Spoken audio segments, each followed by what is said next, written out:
Yay. Hello, everyone. Welcome to this week's episode of Hollywood Matrimony. Woo!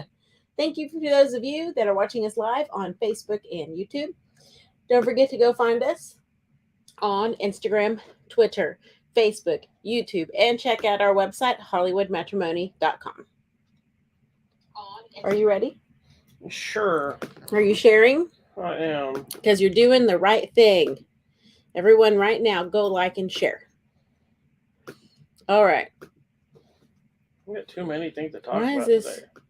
Why is this not? How do we go 1 week we got nothing, and then another week we got everything? Yeah, I feel like this week we have like 10 movies. And I mean, maybe it's not 10, but it feels like it. So please Whatever. go watch. Okay, why is this not? This is the other thing. Like, it's not letting me be me. I got to be me. You're already being here. Am I? Yeah. But look, It's good. You're gonna still write a message on there. no, but it's telling me on that. I don't think it is That's what it's telling me. because it's showing you right there. That's just you. I don't know. I need to do it on the computer, I Don't guess. worry about it. Well, I do because I have to go share it. That's what I tell everyone to do, to go like and share. Well, Anyways, hello, friends. Welcome. I need to move over. I'm too squishy into you. All right. We do have a ton of movies to talk about, so we need to just get into it. So tell me, what do you want to talk about? Let me I pull don't it even up. care, dear. You just pick. You know what? Want. We're just going to go in the order of the slides. How about that? Okay. It All right. sounds like an exciting decision. We're going here with a favorite of mine. Oh, I feel like this looks crooked, doesn't it? Like my computer looks crooked. no, it shows your face, so it works out. All right. Well, anyways, we got a new table this week. I know nobody cares, but I do, because our other table was warped and everything was falling into the middle like this. And nobody would ever know we were using a warp table until. Well, now I'm telling you. Now Now you we told have a them, brand new and now everybody's table, gonna mock us. which forever. is fancy. It's a fancy table. All right, we're moving on to our first movie of the week, and it is right here an old movie. an older movie, the 25th anniversary edition of Event Horizon. It stars, what is the lovely man's name? I don't remember. And Lawrence Fishburne, and what's the guy's name, babe? The main guy. This is one of your favorite movies, and you still can't. I don't know who any of these Sam people. Neill. Sam Neill. I knew that. Can you at least tell what one of the big movies? Jurassic Park. Okay, He's at least the give you that. professor, whatever his name He's is. not Marianne. No, he's the guy. Ooh, Wow, you knocked over the entire sign. I'm sorry. No And that's- crying. Now we can't. That's the crying sign. Sorry. Sorry, no crying. Anyways, so when did this movie come out? Obviously 25 years ago. What year was that, my friends? Because it's astounding when you actually think about it. 2022 Well, if you minus look at 25. if you look at my actual review, the 1997? review will tell you. Okay, go to the website. I'm going to post a link to the review. reviews. I'm going to post a link right now. For some reason, it's not letting me But open it. friends, It's weird. 1997. What were you doing in 1997, boo? Sex. That's your answer? I think I have kids that were born in the 2000s, so I'm sure I had started at some point. Anyways, I was in college, and this was many, many years ago. I don't even Look remember at that. why or how I saw this. 1997, right in my review. I don't even know how or why I saw this. I posted a link to the review in the chat. Please check it out. But I really loved this movie when it first came out. I hated this movie. when And it you came out. did.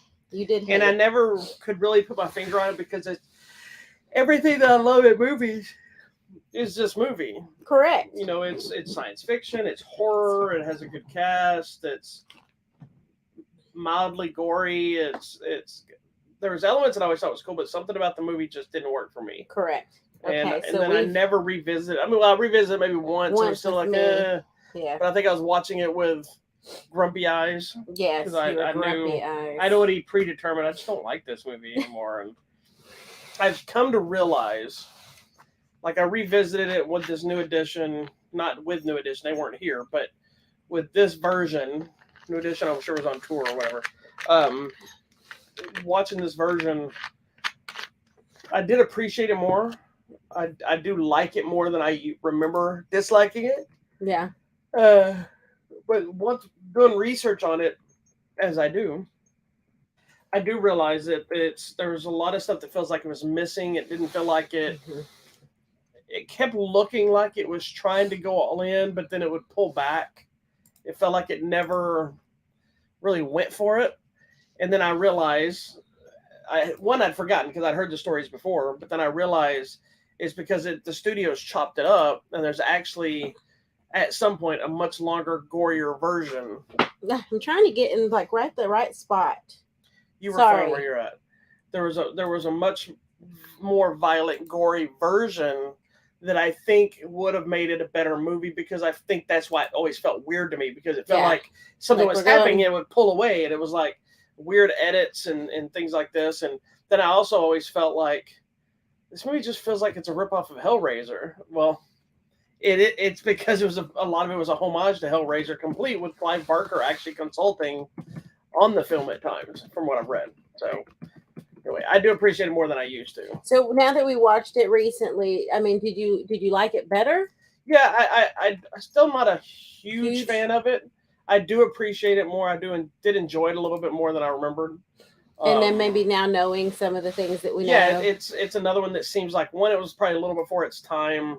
Very much. Even though it was Hellraiser had obviously been out, it was a little out there, and I think part of me maybe couldn't understand the mentality of.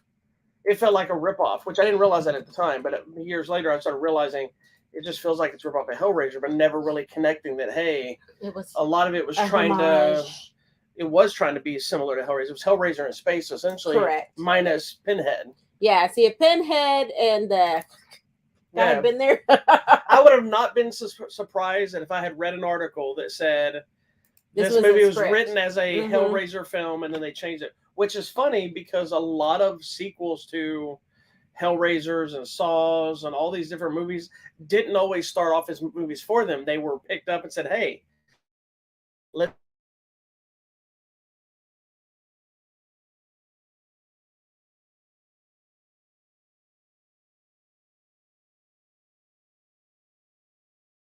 like this movie so much. What is it about the movie that you like?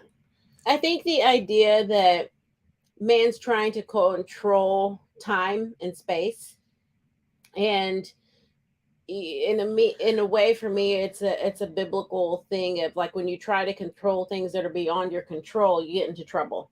And so the ship essentially makes it to a hell dimension per se. And I liked in my mind at the time when I saw it in my 1997 brain, I was like, this is an interesting portrayal of what hell could be, that you were just reliving over and over the saddest, most horrible thing you can imagine, like the loss of a child, but it happens to you over and over again and you can never escape it. So to me, it was an interesting. Thanks for bringing that up. Well, no, I'm just saying the lady in the movie. I didn't mean about you. I'm kidding. Or the guy, like he couldn't save his friend. So he relives that, and it's, that hell can bring out your darkest fears and make it real, but it makes you suffer it over and over again. So to me, I thought it was just so interesting. And I don't think at this point I had seen Hellraiser. So that's why I like Hellraiser so much, because you introduced me to those movies. You got to stop putting your hands on me, woman. You don't know me. So did you know we inadvertently both wore droid shirts? Oh, you are? Oh my gosh. I just noticed we're both wearing very bright colors today. We're very Mexican on the screen. Well, mine's a very special shirt you can't just get. Oh, Star Wars Celebration. Oh, it's a crew member shirt. Is mine a celebration? Yeah. Mine's a 2019 celebration. Yes. Mine is 2022.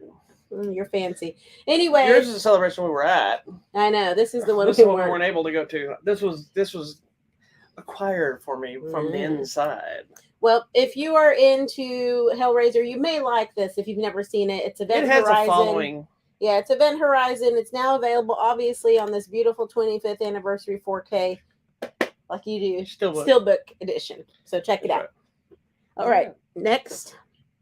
Okay, make sure you don't leave that down there, because every time you do that, I end up finding something. I find stacks of movies. This movie needs to be organized again, and then I'm always finding stacks of you stacked up over in a corner, and I'm like, I know we own this movie. Why don't you put this on your stack? How about you put it right here? All right. Moving on to this movie that you saw. You have to tell me about this. I see it has some good people in it. Okay, this movie called White Elephant. There are no elephants in this movie. No Actually- elephants were harmed. Actually, there is an elephant I believe at the end of the movie. It's a movie directed by Jesse V. Johnson, which I know everybody loves. Good old Jesse V. Johnson. You have no idea who I'm talking about, do you? I actually do love Jesse V. You do. Johnson. He's an action director who's most notably known for movies like Savage Dog, which is Scott Adkins' movie. I don't know why my computer is not allowing me. I'm sorry. Go to scroll down to the It's thing. not scrolling down. That's the problem. It's blowing the image up and it's not doing No, it. I'm telling you, go down to the links because that's how I get. It's not letting me down to the woman. It's not the scrolling That's what I just said. It's not scrolling. from the homepage links, not on the. Oh, post I'm links. aware of that. Okay, I know what you're talking about. thank you. Anyway, I'm trying to be he did the helpful. movies Avengement and Savage Dog and Accident Man. These are all Scott Adkins movies. He did a movie called Hell Hath No Fury, which was like a. I talked to you a while back. I interviewed Daniel Bernhardt, which was another martial arts guy who was in it about Nazis and stuff. He did the cool movie Triple Threat.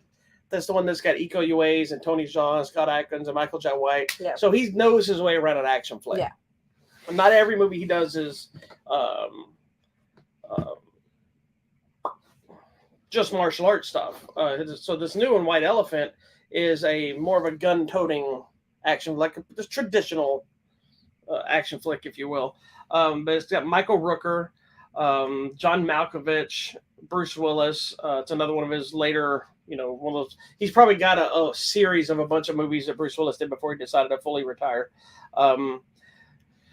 But I will say the movie's kind of hit and miss. The action is great. The action is very well handled. There's a ton of shootouts, especially the last half of it's like it's him, Michael Rooker and this other lady, and they're holed up and they're fighting this entire thing of mobsters or whatever. Bruce Willis plays kind of like a mob boss kind of character, and it's handled well. You can tell, if we didn't know, you could tell there was something up in this movie because every shot is he's kind of just very straightforward lines, kind of just sitting there. And now that we know the issues with his mental problems that he's or not mental brain problems that he's dealing with, you can tell there's this. And Johnson shot him very respectfully in a way that didn't make him look like he had an issue. Yeah.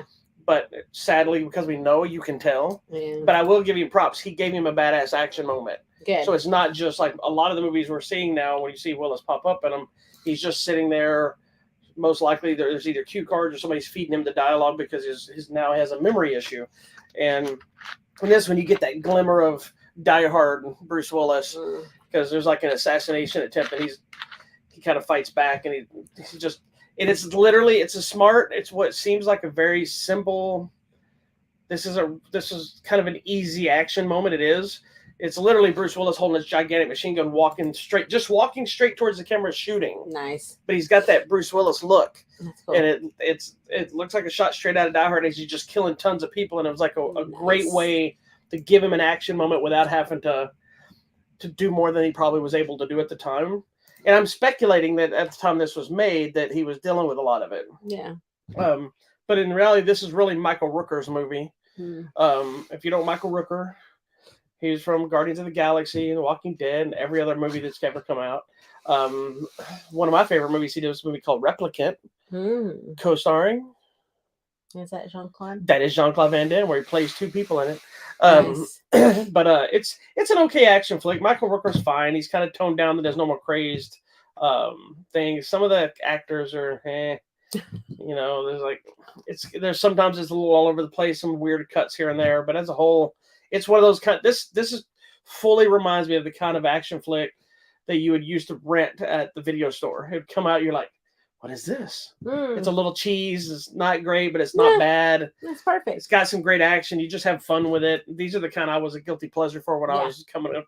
I'd go to Hollywood Video, not the big Hollywood, it was a different Hollywood Video. I would walk up there and I'd just go through and find whatever the latest action things that I could find and karate people and actors that I became fans of. Yeah. This is that kind of movie. That's cool. So if you like action flicks, check it out. It's not the greatest, but it's still kind of fun. All right. It's available now on the Blu-ray. Okay, I'm watching this dog because he's kicking my. And Jesse V. Johnson is stool. awesome. Yeah, So the no matter dog. what he works on, he's going to bring something good to those films. Even if the movie itself is Yeah. the action's worth it.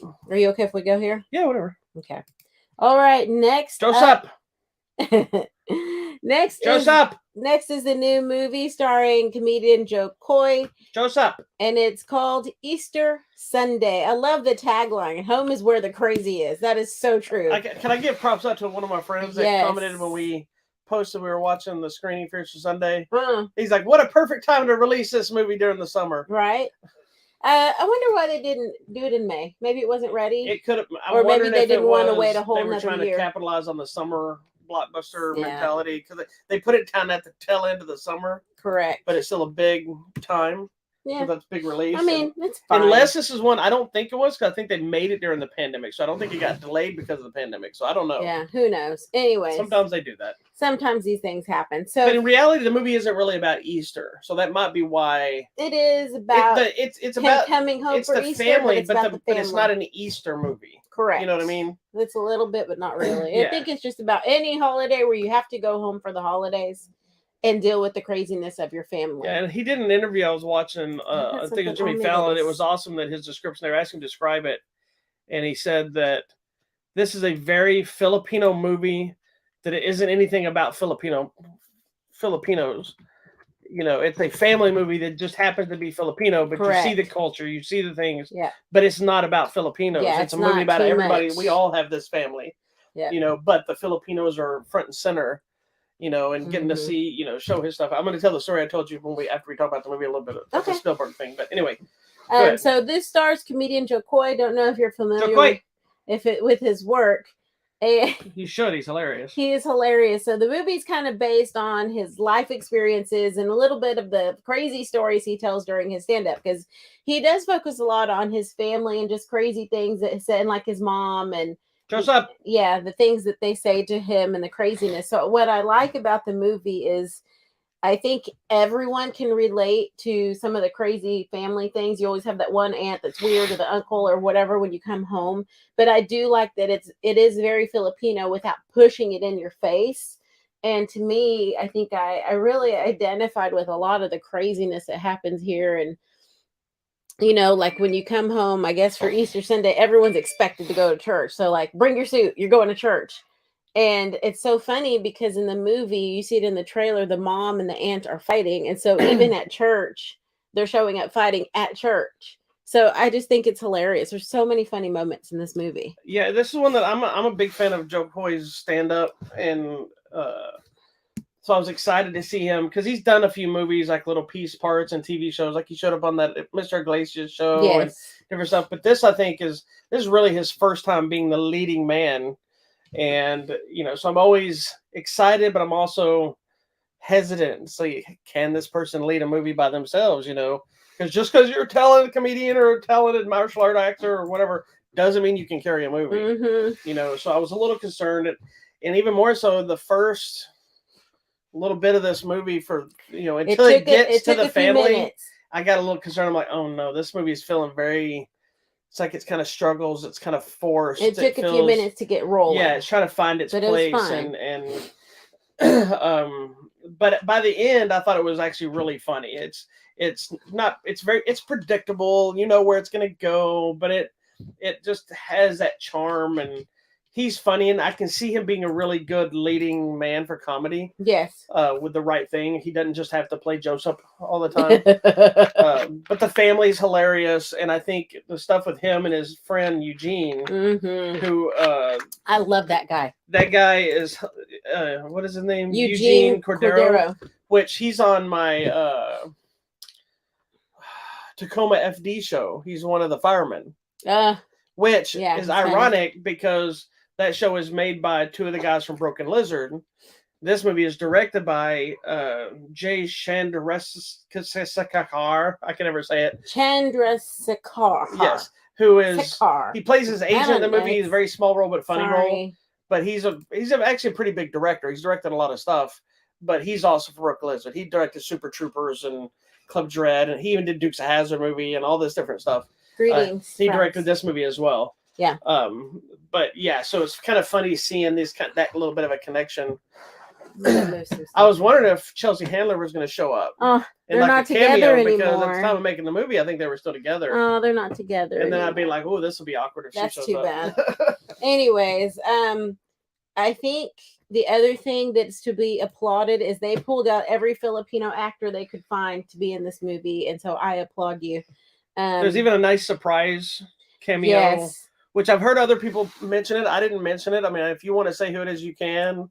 I think it's a spoiler because I think that's part of the fun. yeah, it's because part we didn't of the know it was fun. going to be Yeah, there. I didn't know because I mean, I guess in my head, I know he was born in the Philippines. But you forget. But you because of what forget he's playing. because of all the other characters he Yeah. plays. It's the typical thing that they play everything but what they actually because are. he looks like he could be in it. And so one of the guys is like, "Oh, can you do this line from this character?" He's like, "No, man, no." Yeah, and it's a And fun it's little. so funny. And there's an ongoing running joke of Manny Pacquiao that the whole family loves, which is some of that Pacquiao stuff's in the trailer. It's funny. It's so funny. They all love if him. you read any other reviews or you hear people talking about, most people have dropped this other person's name. Yeah. I didn't want We to. don't I like thought to do I was spoilers. excited when he showed up. I was too. I was like, So I purposely makes didn't want sense. to mention it. And if Yeah. you look at IMDb, you're going to see who it is. I think. So, yeah, he's on the list. Yeah. So don't look at it, but just go watch the movie. It is so much fun. It really is. It's a lot of fun. I think everyone can relate to the craziness of your family during the holidays.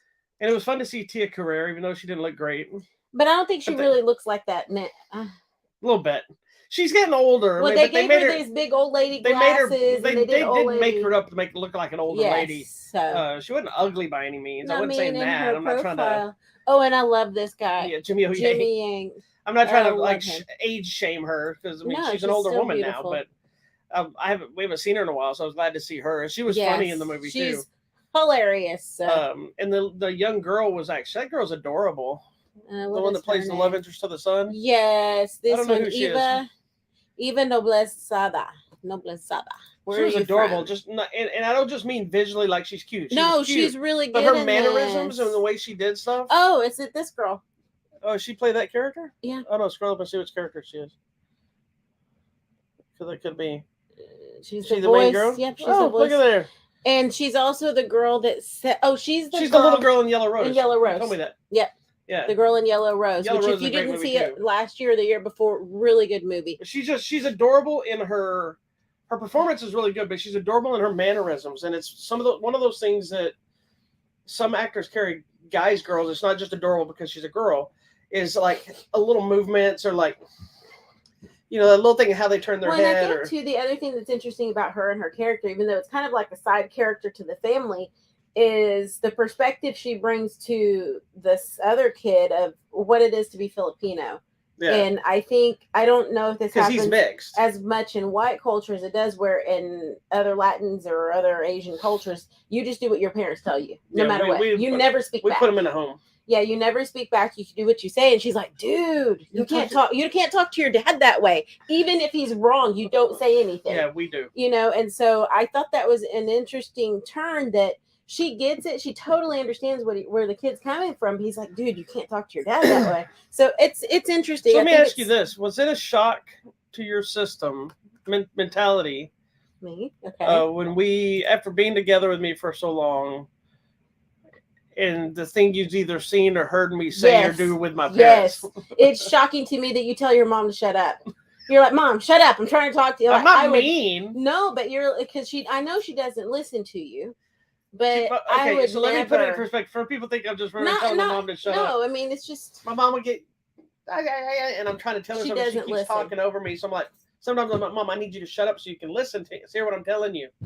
So, I would never, and you say bad words in front of your family, like I would never do. I would die. In my defense, I've told your parents to shut up. I know. That's what I'm telling you. I would never do that. I like lightning would strike me down. There's but I no did way. it on your behalf. I know. That made me mad. But anyways, yeah. I defend my woman. Thank you. Check out the movie Easter Sunday. It's so funny, and go find Joey Coy. Joseph. Joe Coy. Stand up. I think there's some on Netflix. I think he has a brand new special. Oh, I'm so excited. It's either upcoming and brand new, or it's been out for a little, but it's fairly new. I have no idea what I just did here. I just did something weird. Okay. Right, what else we got? Do you want to go there? Or you want to save that? I don't care. Oh my gosh, why is this thing not scrolling? I don't know what you're doing. You dumb. I'm trying to scroll. I'm going to go out of order. I'm going to go here. Whatever. Since we brought up the little girl from the movie Joe Coy, not Easter Sunday. Now we're going to go to the movie starring this lovely lady. It's Eva Noblezada. She's the lead voice actress. She's the voice in this new animated feature called Luck. And it is an Apple TV original film. That's what you need to know. Basically, the story is about a girl who has bad luck, like just flat out bad luck. One day, she comes across a black cat, which many people think are bad luck, but in other parts of the world, they're considered to be very good luck. And she finds a lucky penny because Did she if you pick it find up? a penny, pick it up. And so everything starts going great. And then, because of her bad luck, she flushes the penny down the toilet, and craziness ensues. So the movie essentially is Monsters Inc.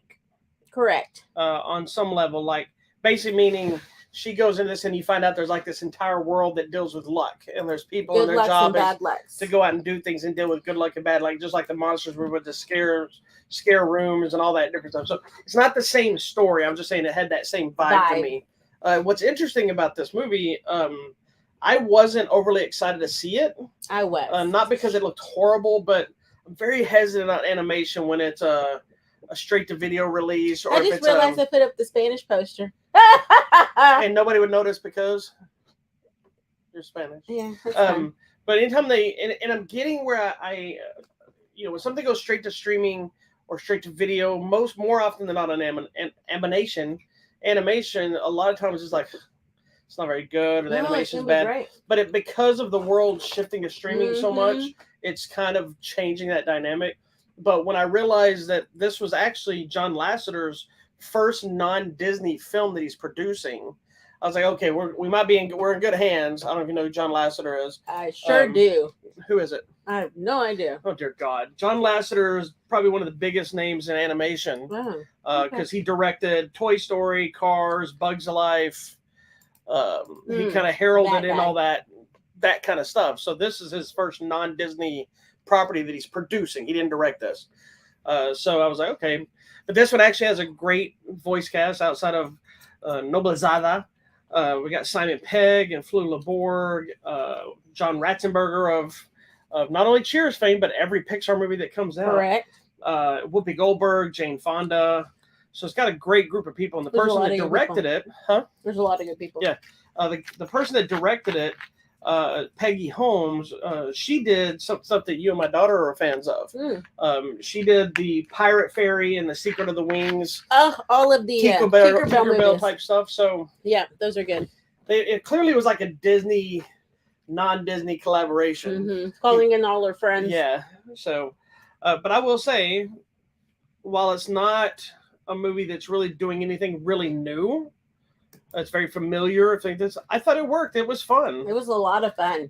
And I mean, I was crying at this dang movie. Were you really? I didn't I never felt like it had a really heavy at the very emotional end, thing. remember? Oh, that's right. I didn't understand why you were crying, but yeah. Because it was the cat. The cat got me. And then I'm like, I need a black cat. That's right, because you started flashing back to your cat, I'm assuming. So you weren't really crying at the movie. You were I was crying at the movie. It's a very touching, heartfelt movie. But it's also fun. Craziness happens. Chaos. Yeah. And then it talks about, do you have good luck or bad luck? But they're both necessary. It's to the keep yin the world and yang in of balance. Things. Yes. Yeah. It's a fun little movie, especially if you like animated feature. It does feel very much like like the animation too. Even though it's not, it feels very much like a Pixar type movie, which makes sense. So people behind it, and I was concerned when I saw some of the early trailers. Like I didn't know if I was going to like the animation, but it looks really good. It came out really good. The little details. I love that. There's one sequence. It's such a throwaway sequence, but I knew it was going to stress her out more than anything. When it's showcasing her bad luck and she dumps glitter all over herself. Oh my God, the glitter got me. But the way it's shot is you don't really see anything other than the glitter kind of I was like splatter, and I just knew she was going to stress as soon as that glitter thing happened. Did you hear me? I was screaming about glitter. Yes, you did, because we hate glitter. It's never coming up, ever. She's like, that lady's going to be finding glitter for months. It's going to just be washing out of her hair forever. You're never getting it out. Never. Anyways, the movie, it's really cute. I like the animation. It's a good story. It is fun for the whole family. It's on exclusively on Apple TV Plus. There you go. Check it out, my friends. Check 1, 2. All right, now let's go here. All right. The next movie is from Academy Award-winning director Little Ronnie Howard, Little Opie Cunningham. I'm glad you said. I was going to say it. I just love that he's acquired the name Opie Cunningham. Poor thing. He's moved beyond it, but okay, tell us about this. 13 Lives is the true story of the Thai soccer team or football team, depending on what you want to talk to, Football. that were trapped in the caves. They went into a cave and they got flooded. They weren't like just playing around in a stupid cave. It was like an actual cave that They you went could go down. yeah, it was an out, like you can go, like how we have caverns here Yeah, in Texas. But it had a tsunami type rain come through, and they got trapped in the cave. So this movie is all about the rescue that occurred. So if you know, I remember this happening. I remember the story. I remember being all over the news and everything else. So here's where it becomes interesting, because when you make a movie like this, in regards to a real life story where you know the outcome, or you could easily find the outcome because it really happened, it to me it becomes harder to tell the story for you to still be as compelled by it when you know how it's going to end. I was so nervous because I guess in my head I knew, but I just tried to put it. That's what I'm saying, and that as a filmmaker, I think that's the challenge: is not just to make a good movie, but to make it say, okay, we all know who lives, we know who dies, we know how this ends. How do we still make you interested in seeing it? And I think here, for me, it was the fact there was a couple layers that the reason the movie worked really well, outside of the big obvious part of spending a lot of time underwater, the claustrophobic effects of everything, of them doing the journeys, taking their time, because in real life it took them hours and hours and hours just to swim through things. But also keeping the focus on the rescuers doing their job and not trying to show the people in the cave and what they're dealing with, which is, I know would have been stressful enough seeing the kids struggling, but I don't think that would have been as compelling because they were literally just sitting there waiting, them going through the unknown and not knowing who's alive, who's dead, and how they're going to deal with it. And then getting to really you hear the stories of this is how they got them out. But until you see it, it's a different thing. It's crazy. And I think that's one of the things that Ron Howard is so good at directing. He does so many of these true life stories where we know the outcome, but he's good at building the suspense and like the like, oh my gosh, what's going to happen? Because I totally felt that. And this kind of freaked me out because all these people being underwater and, they had to call in special, like the Navy SEALs tried to go, but the SEALs aren't necessarily trained for small space cave diving. Right. So then they have to call in your man crush, Colin Farrell. And your man crush, Viggo Mortensen. Yeah. And they are actual divers that specialize in small space. Like these people are like swimming through and they have to remove the oxygen tank from their back, put it here on the side because they can't get through these little spaces. And I'm like freaking out. I'm not claustrophobic. I'm scared of drowning. Yeah, she can't swim. I can't swim. So that's how we know it's okay for her to be in this country. You see in the poster, they're on the guideline, but at one point they're like, okay, it's raining again. The current could pull you. And I'm like, oh my gosh, this one guy loses the guideline. And I'm like, freaking out. And that's, I think, what makes this movie work. It's a good movie on its own. Yeah, it's great. But I think that's what makes it elevate is you spend a lot of time with the divers themselves in the water, underwater, shooting that alone. And still have that dingy water that you can't always see everything. It doesn't look like Hollywood water. If you didn't know any better, there's some moments that look like this might have been actual footage from the rescue. Yeah. We know it's not, obviously, but and they never also tried to Hollywood it up. They do a lot of these stories where, like this thing will break just to create tension so that makes it a more compelling story. Mm-hmm. They said they pulled that tone back. Like even when there's never a moment, in my opinion, that's like overly exciting. It's kind of the mundane real life over and over in the long time of how long are we going to watch this person swim and how long are we going to do this? Like, because they had to swim for 3 to 7 hours. That's why you got to watch this for so long. And you get exhausted sometimes watching those same scenes. And I think you feel like they're feeling. And I think that's by design. It's not meant to be boring. It's meant to say, the fatigue of watching them do the same thing over and over is the fatigue they're feeling of having to do the same thing and get to what they're doing. And it also explains why it took so long to try rest, because they could each diver could only do one swim a day, because it literally took some of them like 7.5 hours to go all the way in, try to get someone and bring them all the way out. And I'm like, how can you swim for that long? And can I also major props, because I know this seems stupid to say, but being a Hollywood production, major props for keeping it predominantly Thai. Yes. Because I know the simple story of saying, well, duh, it happened in Thailand. These movies oftentimes still feel the need to make everybody speak in English. Yeah. And in this case, everybody spoke in Thai, not necessarily with subtitles. No. So you feel like you're the people that don't really understand what they're saying sometimes. And I feel and like they're only speaking English to the people that speak English, and they're only taking, this is the only guy that speaks English. The rest of the people can only speak Thai. And so it really Yes. immerses you into that, Yep. where they're at and what they would really be dealing and with. I'm wondering, I feel like a lot of those little boys really didn't speak much English. I mean, probably what not. they hear on TV, but Yeah. you know, enough to say what my name is and, you know, Hi. to tell my mom whatever. I mean, Nothing. that was pretty much it. You're supposed to say my name is. My name is. It's too late now. You got to. But man, and so I was looking up. They filmed. Was it filmed in Australia or New Zealand? and in Thailand. Okay. They did do. Some I doubted filming they in filmed the Thailand. entire thing in Thailand. You probably it's. I They mean, probably would have been rained out. I know, but also the population is so dense. Yeah. Like it really, like Thailand's Like, like if you've never been to Thailand, my It's favorite amazing. place on earth. this I guy. love Thailand. I would move there in a heartbeat. But And I do love that it was very Thai. We saw all the street vendors. We were here. I mean, it was so. yeah, ingrained. these are the things that I've become to appreciate even more when I've immersed into a culture. You know, I'm not, by no means am I saying, hey, I'm Thai and I speak all the languages. I know just enough to. I've lived there for 14 days at a time, and in Bangkok, and I knew how to navigate through the city and deal with the people and what I needed to know and how to do it. The little things of this little thing of putting your hands together, the Sawadee cups, and just a little nod is like a major thing there. And you could easily ignore that in a movie because most people don't know that. But I love it. Like even like Viggo Mortensen or whatever. The first time he gets to the you know, he's like here, and then you see Colin Farrell. I was like, oh, okay, this is what we do. And I could connect it because the first time I was there, I was like, and then I learned over time, you know, and there's a respect factor you earn too. If you're a foreigner, I remember my first time seeing someone's face in Thailand when I left a little convenience store. And I was walked out of the store, I'd started understanding because every time I went back and forth into the hotel, because we stayed at this big fancy hotel the first time I was there. Well, because you were with me. With her work. And so I had to commute from her fancy hotel to the end of the train. To real Bangkok, Thailand, where it's like the deep city on a bus and everything else. But when I'd be coming back in every day, you know, it was, you know, sweat a cup or just do this thing to kind of little mini bow. They don't do a full bow. It's just kind of a touch your head to your hand thing.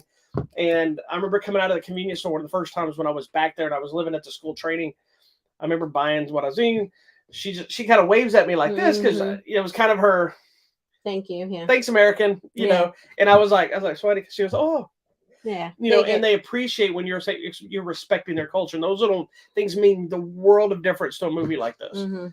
It's really cool. So it's an amazing movie. And even knowing the outcome, it was really well done. It's very suspenseful, made me a little stressed. I figured it would. It's just amazing that the way they got them out even worked. Like, it makes absolutely no sense, but it does and it doesn't. And when you see it, it's like, that looks wrong. You know, it's like, this can't be okay. But it makes sense. Why? And you see it in the movie. And I like the posters, like 5,000 people came together to do this work, because the other side of this is why these people are in the caves trying to get the people out. On the other side of the cave, they've punched out holes, and all of these random people in the fields and farmers are trying to get as much water out of the caves as they can from this side. They're trying to drain while they're in the caves over here, and it's amazing. Something they didn't touch base, I don't think, on the movie, unless I missed it, so correct me if I'm wrong. Yeah. But knowing the actual story and researching it again after that, you can see it talked about how early on in their rescues, it was taken 6 to 7 hours to swim from the cave portion they were at to get back to the beginning. Yeah. But because of those people draining the water, they dropped down to 3 hours to be able to get back. Because like 3.5 or 4. Yeah, because they didn't have as much water to get through, and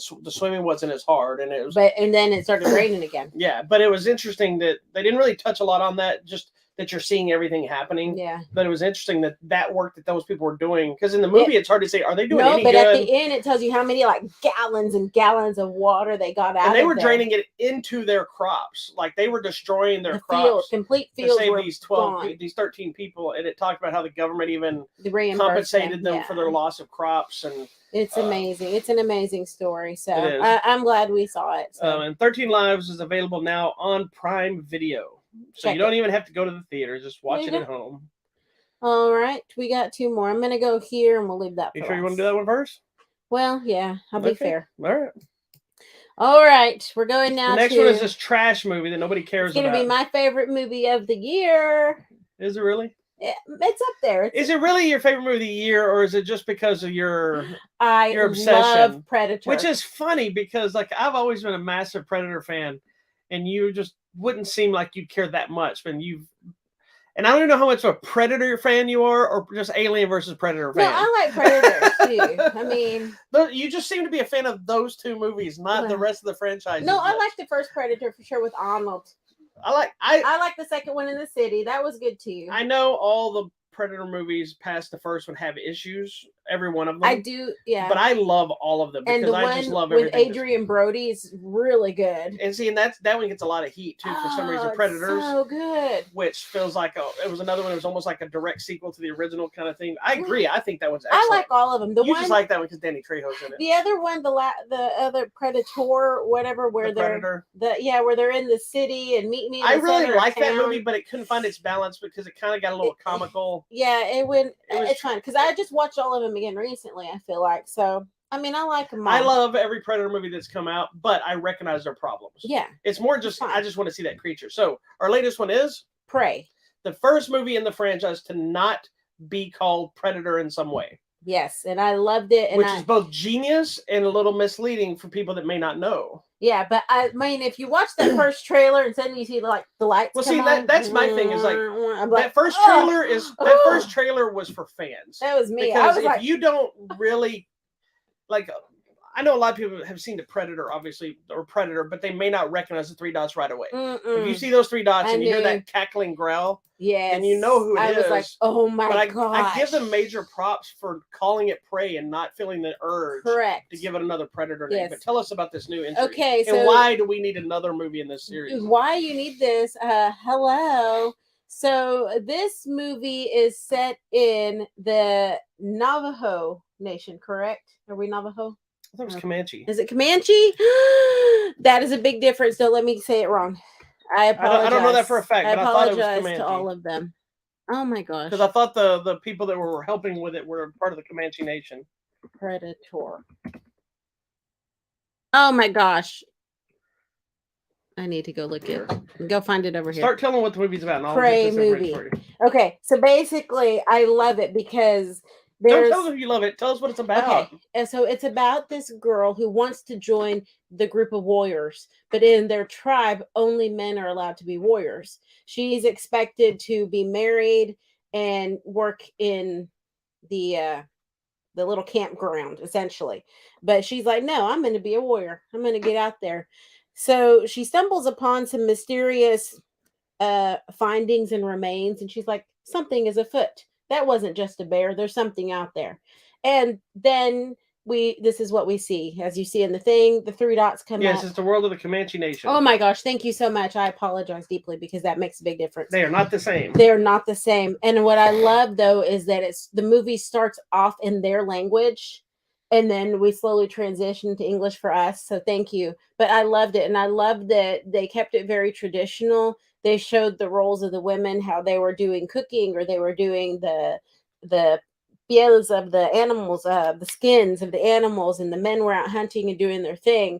But I love that we have this girl who's like, I'm not doing that. I'm going to be a hunter. And before anybody thinks this is more of this woke nonsense, it's not that kind of thing. It's actually just a feeling of somebody who is trying to find their place. Yeah. Who they find they're not wanting to be a man. They're not wanting to be. I don't want to be a lady. They're wanting to express who they are, and they feel that they're a warrior. Yeah. And plus, I think it was a smart choice.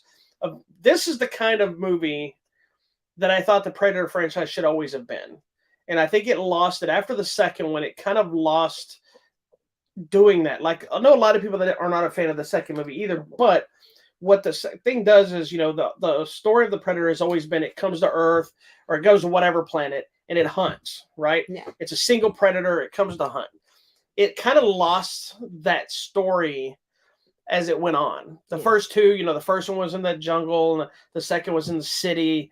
Then the predators, you're on the planet with them, and there's a bunch of predators, and Alien versus Predator was really about, it was hunting an alien, but it was on this planet, which it should have been on the other planet. It kind of, It lost it. Yeah, it kind of lost the vibe. This movie takes it back to basically like the original film.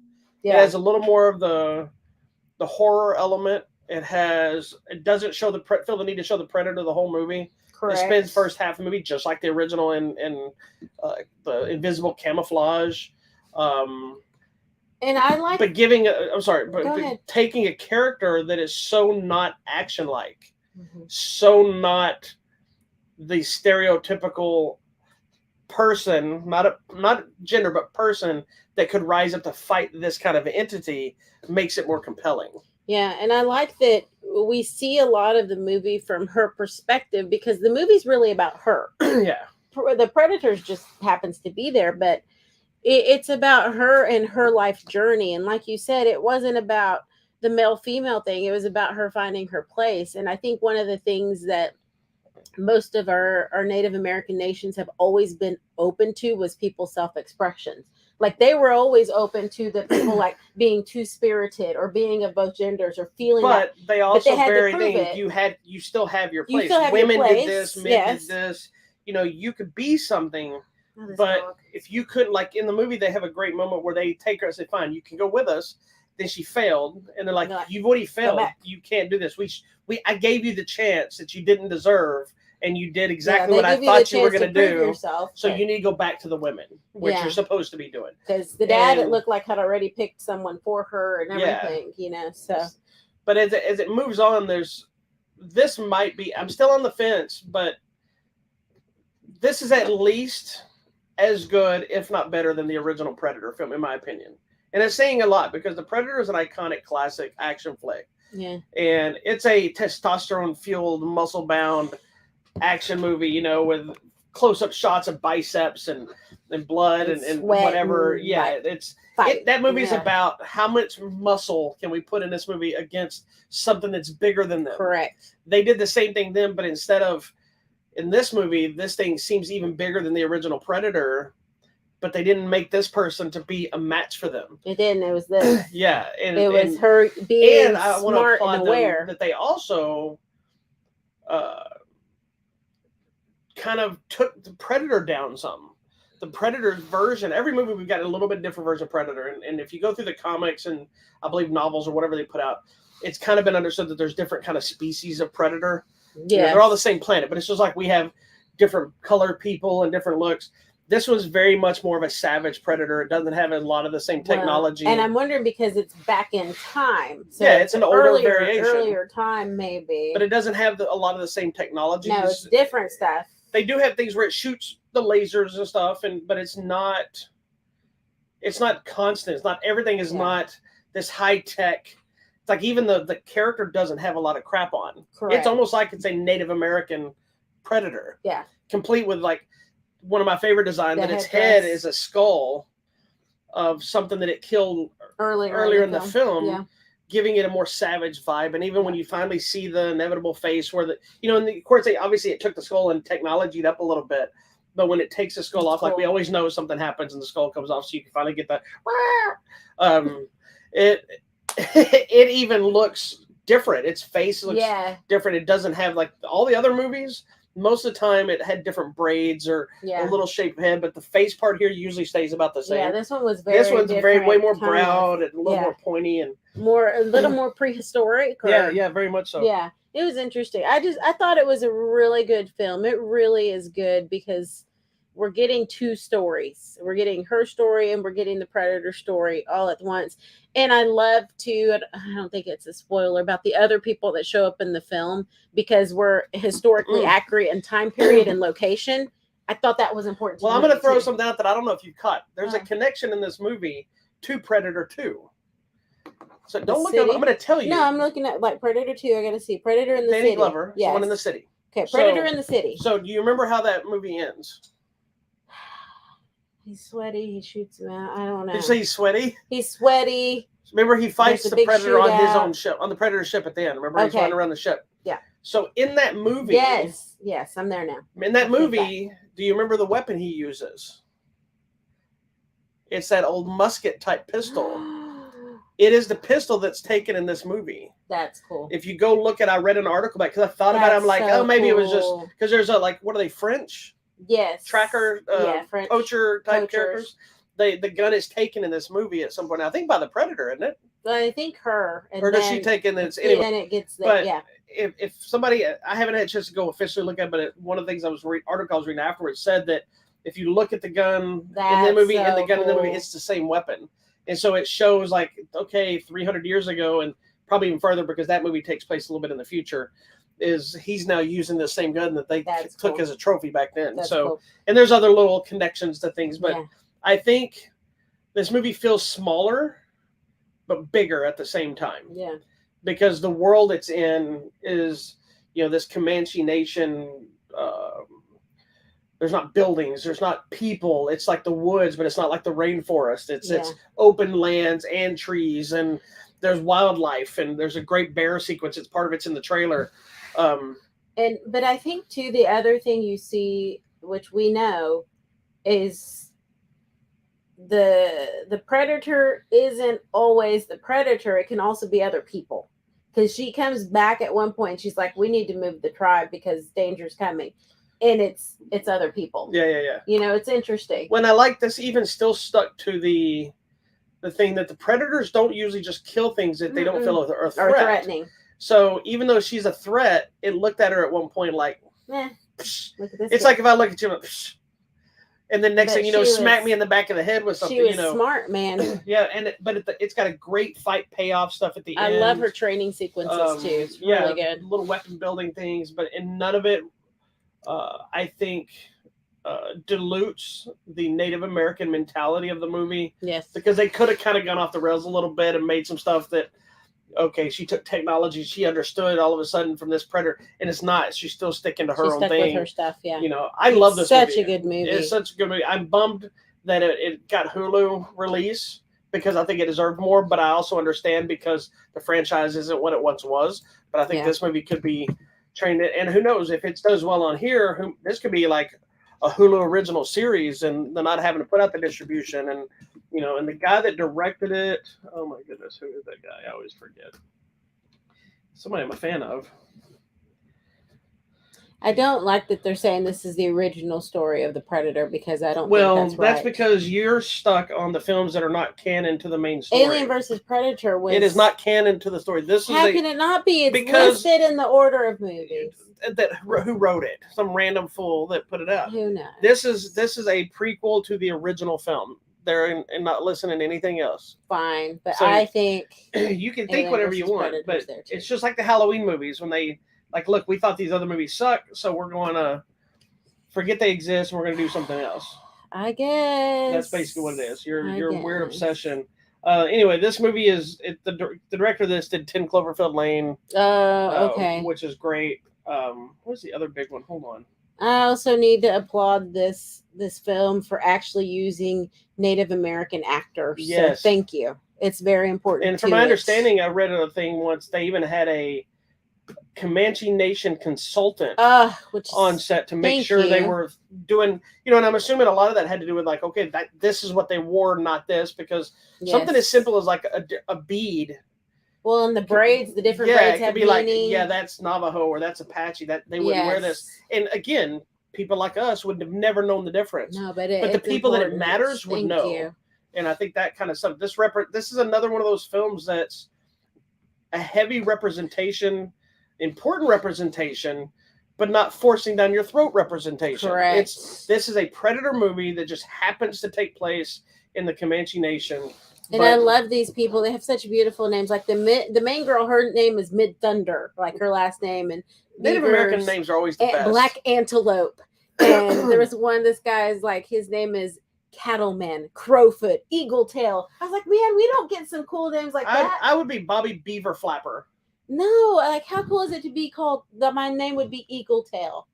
Or just, white bull. And yet you hear stories about how they wouldn't use their original names and stuff because they're so embarrassed about people that would make fun of their names or or this, and I'm like, their names have meanings way Like more than most. this guy's name is Kaitawayata or something. Let- That's beautiful. I mean, these are so cool. I love it. Yeah, I know they had to change the name. Yeah, well, They had to people pick an change their American names name. or Don't change your or- name, man. it's you know these most people's names don't have a meaning, Oh, but but they you get do. some cultures that Oh, it's so cool. you know. Yeah, I know there's some like your name is your dad picked something from the Bible. Yes.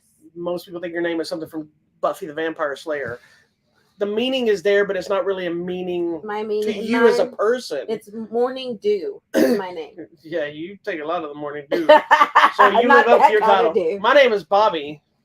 Yeah, but look, his name's like Julian Black Antelope. And that How name cool means is something that? in that From family his lineage. family, Yeah, that yes. lineage means Oh, something it's for so some reason. cool. Anyway, so I just loved it. I love this movie. I did too. I really, really love this movie. I've been a fan of where it was going. And what I was saying earlier is one of the things that I thought every Predator movie should have been was a different story every film with just a hunt. Yeah.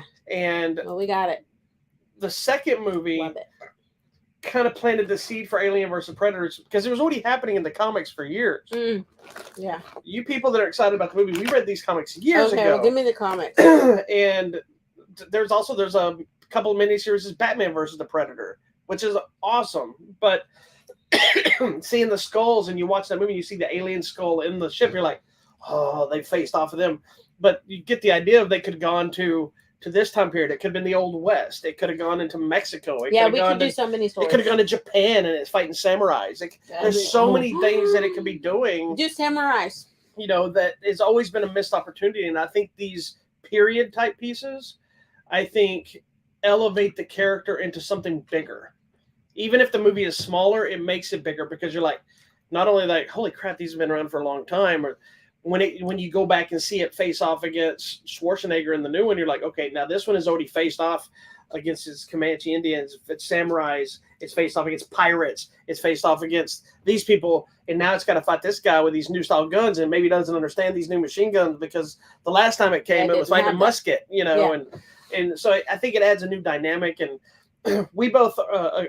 I think we're both in agreement that some of my favorite parts, anyway, of every Predator movie is when you get to see the Predator doctoring himself or building something. Mm-hmm. That means more to me than watching him kill stuff. Yeah, you know, just the technology and the use. What is he doing? Yeah, my favorite one ever of all time still is in Predator 2 when he's making the paste and the sink from the sink and the glass and he's mixing it, he's putting it on his arm. The thing I was like. That's still one of my favorite Predator scenes. Is like I like things. It's just like in watching Kong Skull Island, is when King Kong's sitting in the water and he's eating that thing out of the water. I like seeing crap that's not do nonsense stuff. Just things. Because it not humanizes them, but it makes them feel like real creatures. Yeah, you know, real entities that do things other than just I'm going to kill you and then disappear. Yeah. You know. Anyway, Prey is available on Hulu now. It is exclusive to Hulu. It is awesome. If you're a fan of the Predator franchise, give it a chance. I know some people have been burned. I know some people said they were going to watch it because they're over the Predator. Give it a chance. Over Predator. It is that good. And stick through the credits. There's not an after credit scene, but there's stuff in the credits. During the credits, it's kind of reenacting the movie through cave type paintings. Oh my gosh, it's so And there's a moment cool. at the very end of that could be nonsense, just saying this is what happens at the end of a Predator hunt. Or it could be implying there's more to come. I'm just saying. All right. We got one more. We've been doing really good. We've been going pretty quickly here. Okay. Ton of time, sister. We're not timing anymore. All right. So the next one is definitely going to be on one of my favorite movies of the year list. Okay. Tell me. I've been excited to see this for the first trailer. It's the movie Bullet Train. And it's it is the #1 movie in the country right now. Yes, it is. But it's got an all-star cast with Brad Pitt seemingly leading the charge. But also, I'm going to read over here so I don't forget. Okay. Joey King, Andrew Koji, Aaron Taylor Johnson, Brian Tyree Henry, Zazie Beetz, Masioka, Michael Shannon, Logan Lerman, Bad Bunny, Hiroyuki Sanada, one of our favorites, and Karen Fukuhara, and a couple of surprise cameos that we're not going to mention. I'll tell you. There is one big one that is in one of the trailers partially. So if you blink, you'll miss it. Yeah. So I don't think it was meant to be like a super secret. But at the same time, if you don't know it, it's fun to find at the end because it clearly was made to look like a reveal. So we're not going to tell you. Correct. We're not going to say anything. But the movie is directed by David Letich. I always say I think it's Letich, but it's spelled like Lech or something. Anyway, if you don't know who that is, he's one of him and Chad Stahelski or whatever. I can't say anybody's names today. They're the people that made John Wick. He also directed Deadpool, Atomic Blonde, Fast and Furious, Hobbs and Shaw. So he knows his way around action. Yeah. He was also previously a stuntman, fight choreographer before they got into directing. And fun fact, he was Brad Pitt's stunt double in Fight Club and some other stuff. So it made sense how you get some of these people together. Some of the actors are also from Deadpool and some of these other movies. Yep. Aaron Taylor Johnson is Kick-Ass, if you don't know who that is. Yep. Brian Tyree Henry was recently in Internals. So anyway, the movie follows... he's not really a hitman. He's like a bag man. He's assigned to pick up a case on a bullet train in Japan. Yep. And clearly other people are wanting said case, and there's other things going on. So the train is full of different assassins that are all trying to fight each other in the case, and chaos clearly ensues. Chaos ensues, as it does. I don't know how excited you were to see this movie going in. I was just like, oh, okay, let's go see it. I was stoked it's for it. Brad Pitt, so I was stoked just because the tone of the movie and the people involved. That I thought this is going to be either careful. a really badass action flick, or it's going to go horribly wrong. Because this movie is a vibe. It is a vibe. It has its own kind of. I felt like it had a little bit of Quentin Tarantino vibe to it. Robert Rodriguez tone. I think it was very Quentin Tarantino in the sense of the dialogue. Yeah. It is very quippy, and the dialogue is super important to what's happening in the film. And it's a lot of crazy banter that just goes back and forth. And then the action, of course, is amazing, I thought. And I think the funny thing, though, is, he's not an assassin. He's like, I don't want to have anything to do with that. Well, he's gone through some things. He's like getting back into the game, and he's trying to be peaceful. He's like, yeah, this is a great first bet. But he's also not a badass, like... No. He's not... Even though this movie kind of also is a fusion of, like, Jackie Chan and John Wick type action. I mean, Jackie Chan from the standpoint of using a lot of surroundings for fighting, and John Wick just from the intensity sometimes. He's not that guy. He's like, he can hold his own, and he's not just a puss, but he's like, I don't want to fight. Like, there's a great moment in the trailer where I think it's when he's fighting Bad Bunny, and the guy he's trying to kill him. He goes, I don't even know you. And it's like, and you're like, that's not what you talk about when you're in the middle of being in a fight with somebody. Yeah, he's like, I don't want to fight you, man. But I think that's the thing. And so he's dealing with that. And it's so funny because his character's been doing therapy and meditation. And so he's all about like the peace and love. But everyone's after him because he's just trying to get this briefcase and get off the train. And every time he tries to get off the train, something happens and pulls him back in. So it's just like a crazy series of events. And there's been a little bit of controversy with this movie. Because the movie's based on the book of Maria Beetle by Kotaro Isaka. Okay. And because they chose to still keep it in Japan, there was a lot of insinuation that these should be Japanese characters because of the novel. But I've never read the novel, so I don't know this for a fact. But I know a lot of people talk about the whitewashing because you put in a Brad Pitt and all this, but you still wanted to put it in Japan. Why? I thought it was pretty balanced as far as there's a wide variety. Yeah, there's Black, Hispanic, and white, and English, and American, and Asian, and Is Hiroyuki Sanada Japanese or something? Yes, he's Japanese. Okay. But they also some people talked about. Born in Tokyo. I believe the guy was on board that wrote the book, but I think they said that his characters had transcended ethnicity in the book. That's why they were so easily transferable. It didn't have to be that. Yeah. But you have characters that are predominantly Japanese in the main part of the story of the movie. So it's not like they just ignored it. No, not at all. And I think you even have a little small role of what is it, Hero from Heroes. I forget his name. He was also in Hawaii Five-0, who plays like the train. Masaoka. Yeah. He's running around like checking tickets and stuff. Yeah, it's pretty funny. I mean, and I think though too, when you're in those countries, the tourism is so vast that usually you could have a collection of people that are white, black, Mexican, whatever in Japan, but also these people happen to be assassins or whatever from all over the world trying to get this one suitcase. And what I found interesting is while this is Brad Pitt's movie, it really feels more like Brian Tyree Henry and Aaron Taylor Johnson's movie, where they play like brothers, Lemon and Tangerine, and they constantly argue and banter and fight and whatever, but they have the most and the best dialogue of the movie. I love Lemon and his Thomas the Engine Train. Thomas the Train, or what? I thought he was Tangerine. Is he Lemon? He's Lemon. Oh, okay. That everything he needed to know about life he learned from Thomas the Train, and it's amazingly accurate and interesting.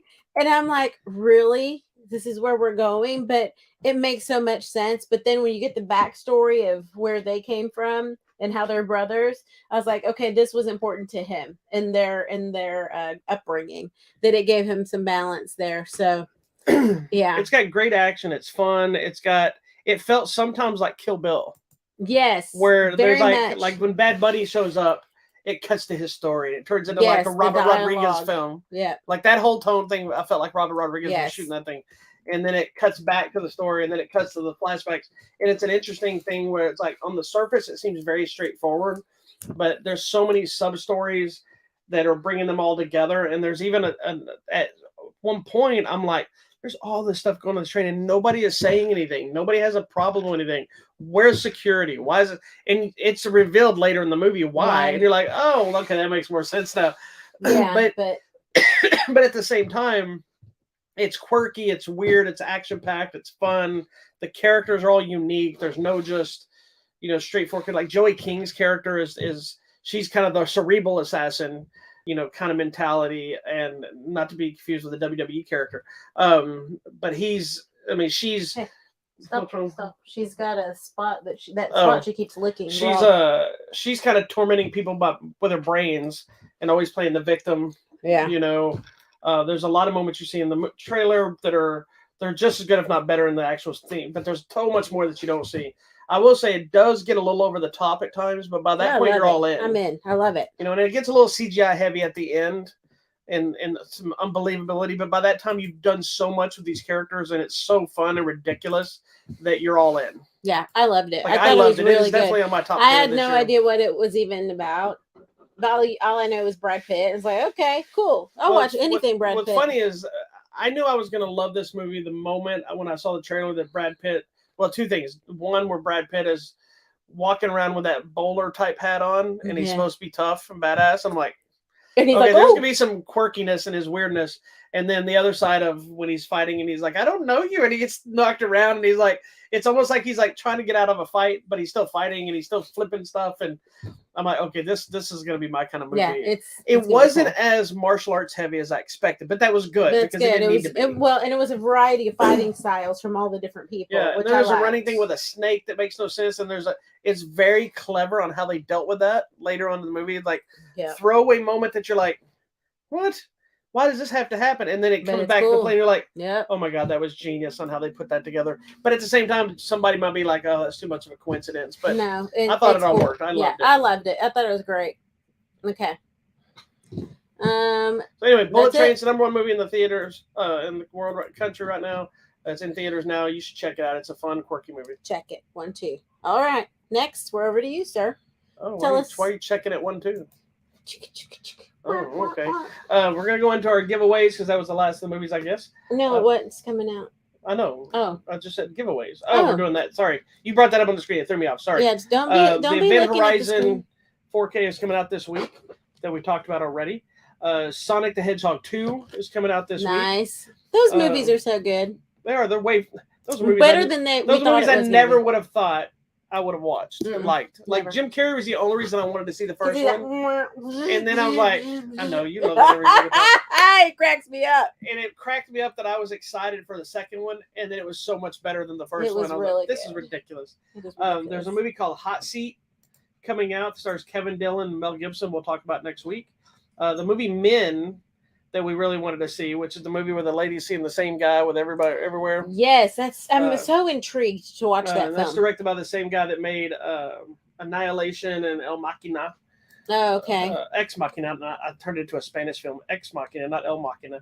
And then the classic Heat is getting the 4K treatment. The movie with Val Kilmer and Al Pacino and Robert De Niro, and so it's getting. So if they, I think they probably will send me a digital copy of that. So if they do, have you ever seen Heat? I have it. Oh, you haven't seen? That's like probably one of the most iconic heist movies. Michael Mann, I'll have whatever. to And they're watch in it. theory, I'm he's talking excited about then. making a sequel. So we'll see what happens finally.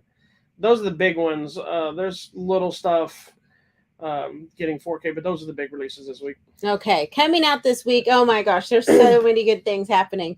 Tomorrow, coming to Video Demand and Digital is a movie called Dawn. It's about a couple that gets into like a rideshare, an Uber, or whatever, and they have to fight their way out from the deranged driver. This could really happen. Don't Uber. Coming out on Tuesday, also on Video Demand and Digital, is an animated feature called Pill's Adventure. It's about he sneaks into a castle and then craziness ensues. I like everything And you talk about craziness ensues. There does, because there's a spell put upon the castle and he has to find his way out. Also on Video Demand and Digital, romantic comedy called My Favorite Girlfriend. And you know, who knows what's happening. I don't know who any of these people are, but if you're into romantic comedies, you might like My Favorite Girlfriend. Coming out Wednesday on Disney Plus, I Am Groot, the little animated series. I'm excited. It looks like it's 5 shorts. So that's going to be exciting. And it's Vin Diesel saying I am Groot many times over and over, but in different ways. Coming out Thursday, this is in limited release, but if it's near you, please go find it and watch it. We are going to have to find it and watch it. It's a movie you were telling me, Laal Singh Chadha.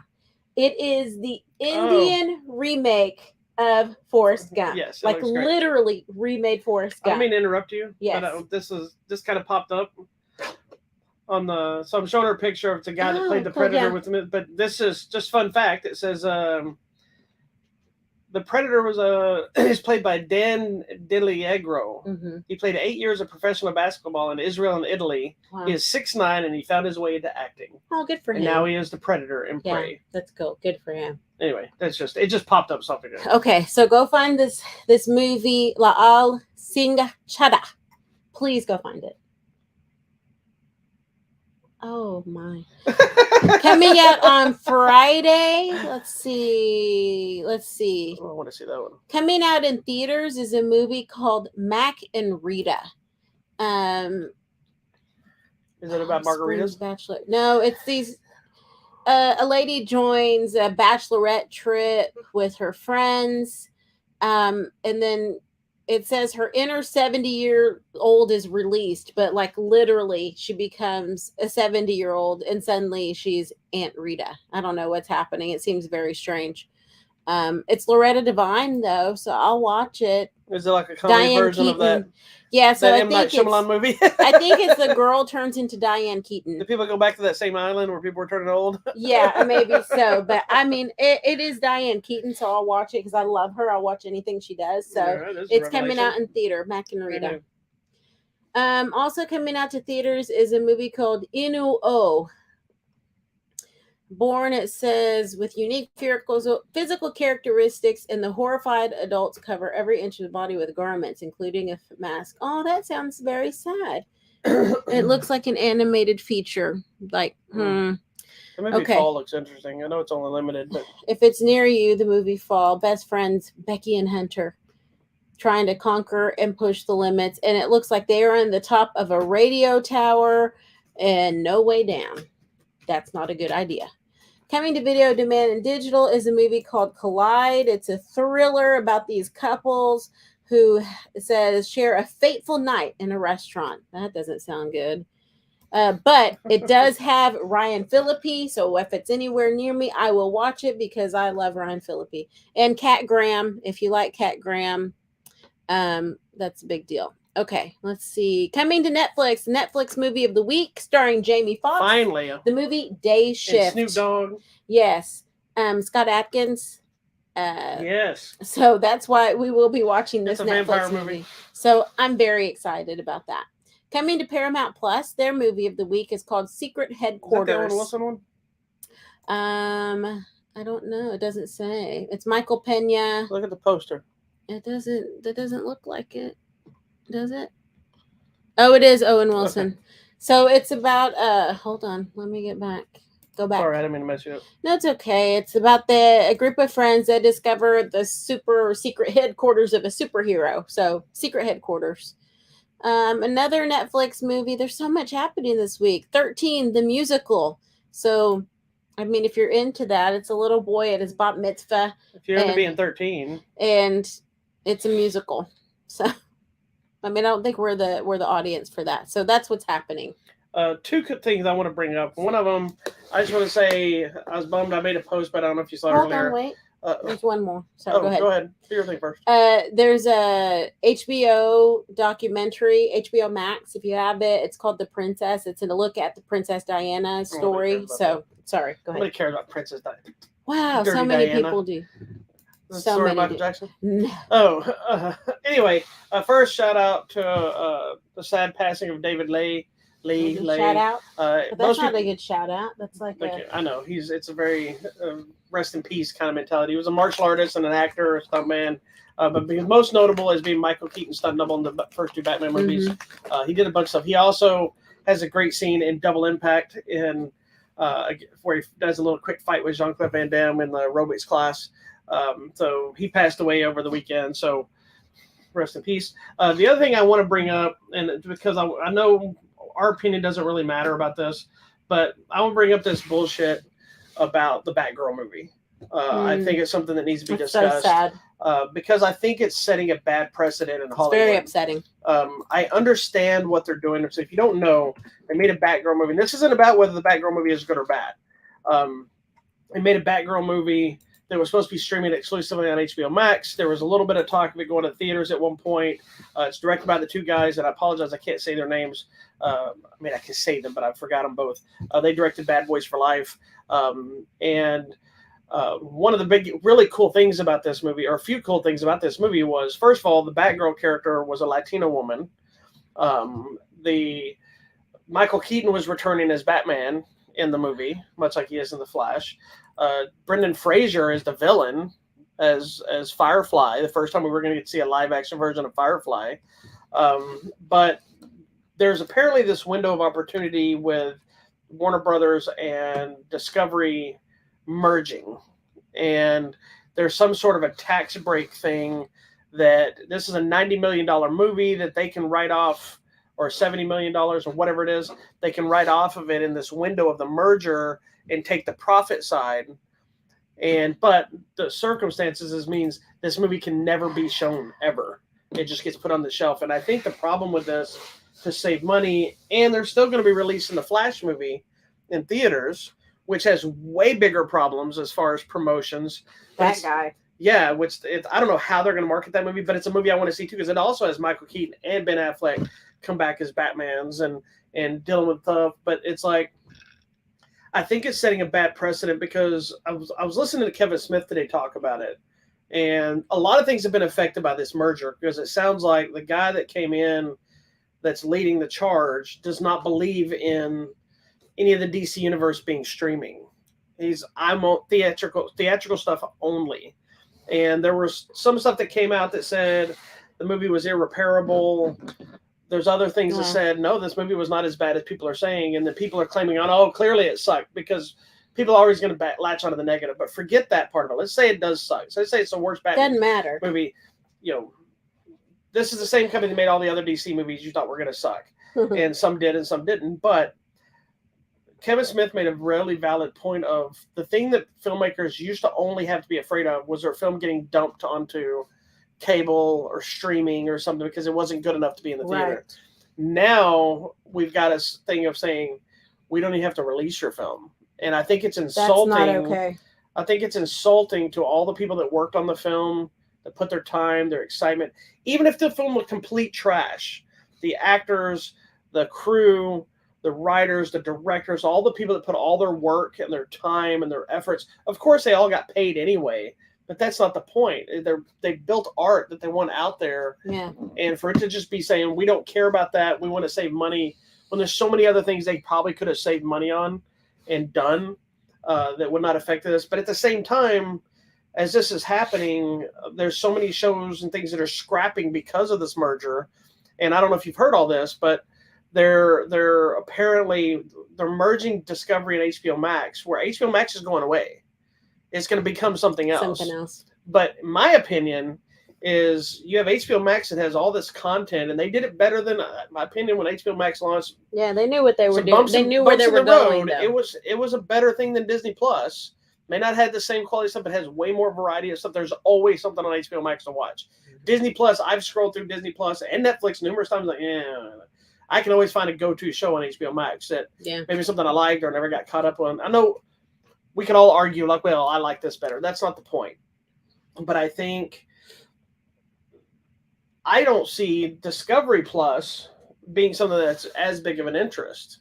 So merging the two with that being the heavy thing, I think this is just my opinion. There's no science behind it. I watch some stuff on Discovery Plus and things. Don't get me wrong. I do. I mean, I purchased Discovery Plus. Like I pay the monthly thing, right? But it is very it's specific. Specific, like home design, cooking, like family this looks drama. to me like I want to save Discovery Plus by piggybacking on HBO Max, but we're gonna ditch the Max and we're gonna do stuff. They're talking about getting rid of a lot of the animation stuff. They're talking about ditching all DC related stuff for the show. There was like Kevin Smith was talking about a show that he was attached to that they were paid for, but the show will never see the light of day. Gotham Knights has been canceled. Who knows what they're going to do with Blue Beetle? Who knows what they're going to do with the Green Lantern show that was announced? People are concerned about Peacemaker now. Is the show going to still keep going? You know, James Gunn says it's fine, but who knows? But I think the worst part about this whole thing, forgetting if it's good or bad, forgetting the streaming service, the precedent that somebody can now just take your film and say, we don't care about the money and put it on the shelf to never be seen again. It's not okay. Like we've had movies that never got put in the theater with a plan and they pulled it and it was years down the road and they finally put it out on Blu-ray or did a special screening or put it on cable. There was a chance you would see it someday. Yeah. This is one of those they're saying, it's legal. Like if they do this, the legalities of it, they can never show this because it could monetize it. If it monetizes it, they would have to give all that money back. And I think it sucks. And I'm just going to say it. Kevin Smith said the same thing. I don't think it shows a good light that the movie you chose to cancel was a movie with a Latino Batwoman. This is not the time for that. Batgirl, excuse me. Maybe it wasn't going to be the biggest movie and the biggest character, but when you choose to go with the movie that's going to theaters with the white man leading the movie, that's got all these issues, and there's never a bump in the road. Isn't that guy about to go to jail? They can't, if they find him, he will. Oh, is he hiding? He's been on the run for months now. But if they release that movie, and I want them to because I want to see this movie, but if there's never a question of, maybe we should, this movie's a bigger budget movie, but the one that was going to go to streaming with the Latino female and I believe the guys that make it, I believe are both from Israel. Yeah. So there's an ethnicity to this. It just doesn't look good for you. Yeah. I'm just saying. There's a whole big article. I'm not saying that I think that's why they did it, but it doesn't look good, especially right now. So that was my 2 cents. I just didn't want to get out there. I think it's a horrible decision. I think there's plenty of other things they could ditch, drop, get rid of, cancel. Like, I don't mind as much as bummed me out to cancel Green Lantern or Gotham Knights if it's stuff you haven't shot. You know what I mean? Or you're barely into it, shut down production. It sucks for all those people. But take a film that was done, completely finished. And then they didn't even tell the people. Those people found out when it became news. That's not okay. That's messed up. That's the other thing that's jacked up. And the same 2 guys that directed it are also, I believe, were the showrunners for Ms. Marvel. So it's really sad. I'm hoping some sort of a bootleg will show up somehow, some way. It'll get released, and I want to see. Just put it on cable. Well, you can't because that's monetizing it because it's on a pay service. No, a regular cable TV. Cable's a pay service. Okay, put it on Channel 5 or. Well, but PBS. that's still monetized because there's commercials, and so that's Somebody the problem. No matter pay. what you do it's monetized. Like if you show it, like I think the only thing you might be able to do it, and I don't know if it's a loophole or not, is say, hey, we're having a screening at AMC with free tickets. But you probably have to pay to the theater there, and probably there's concessions. Somebody would do it. And there's something, and there's monetization that I think no matter how you put it out there, even if you say throw it on YouTube for free, there's a monetization to this because YouTube will put commercials on it if you don't have YouTube pay YouTube or something. You know what I mean? So I don't know. I hope something happens and it changes. The guy that looks like he's running things looks to me like an asshole and a horrible human being. With his decision making is just not good. Yeah. But anyway, I know I went long-winded on that, but I had to get that out. It's been bothering me. No, and it's bothering the internet too. Oh, everybody's mad. Everybody's mad. Like, to protect the brand, you're going to cancel Batgirl, but not the Flash, even though the star has allegedly, it's like, check all the boxes because he's done everything. Yes. And I want to see both movies, but I think the Flash should be dumped on HBO Max because I don't think they should be, save your money by not putting in theaters and not promoting it. Dump it onto HBO Max. You can get the money through streaming, but you don't lose this other money. It's like I don't know how all that kind of legality works. I mean, I don't know. Well, obviously the decision's been made, so. But who knows? The deal's not final to at least everybody's knowledge. So who knows if there's some kind of loophole when the backlash comes out because Warner Brothers stock dropped massively when that announcement was made. Okay. So that's not. But who knows? All right, tell me about our giveaways. So giveaways, we do have just one new one. The rest of them are pretty much some of the same stuff. Baby Assassins, which we'll be talking about on the show pretty soon. Still have a couple copies of Edge of Tomorrow left. Friday the 13th, Part 3. That one's going to be ending this week. The Aquaman King of Atlantis is ending this week as well. The Raiders of the Lost Ark 4K, and one of the new ones, Green Lantern Beware My Power on 4K. We talked about it last week, I believe. Pretty good. So we have all those available. All right. Just go to the website at HollywoodMatrimony.com. And enter properly. Don't make me irritated. Thank you so much for watching. Please, like you said, check out the website, HollywoodMatrimony.com. Go to the contest button for all the free stuff. Check us out on Instagram, Twitter, Facebook, and YouTube. See you next week for an all-new episode of Hollywood Matrimony Live, where we will do something amazing, I'm sure. Yes, we will. Goodbye.